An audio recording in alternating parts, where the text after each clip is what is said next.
Mapagpalang araw po sa atin lahat. Daniel Padilla, bumagsak ang karir nito simula nang maghiwalay sila ni Kathryn Bernardo. Dahil hanggang sa ngayon hindi pa rin matapos-tapos ang isyong hiwalayan ni Daniel at Kathryn. Dahil nakikita ng madla na masaya nitong si Kathryn sa kanyang buhay na wala si Daniel. Ayon kay Nanay Christy Permin, nagagawa na ni Kathryn ang mga bagay na hindi niya nagagawa nung sila pa ni Daniel. At dagdag pa ni Nanay Christy, humina talaga ang premium ni Daniel dahil nawala raw yung kanyang salbabida.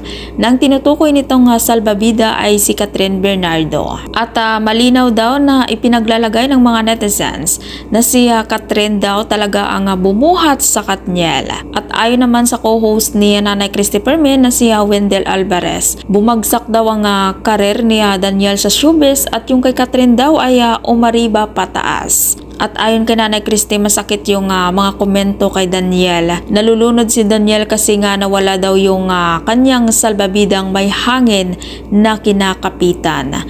At ayon sa mga netizens, talaga namang umarangkada ang karir ni Kathryn at milya-milya daw ang tinakbo ng karir ni Kathryn kumpara kay Daniel. Samantala si Daniel, ayon kay Nanay Christy Permin, ginagawa na ni Daniel ang lahat, nag-concert at kung saan na daw napunta si Daniel. Pero mukhang hindi naman daw ito napansin ng mga madla si Daniel. Pero mukhang hindi naman totoo na hindi napapansin si Daniel kung saan man ito pumupunta. Dahil marami pa rin ang nagmamahal at sumusuporta kay Daniel kahit wala na sa kanyang tabi si Kathryn Bernardo.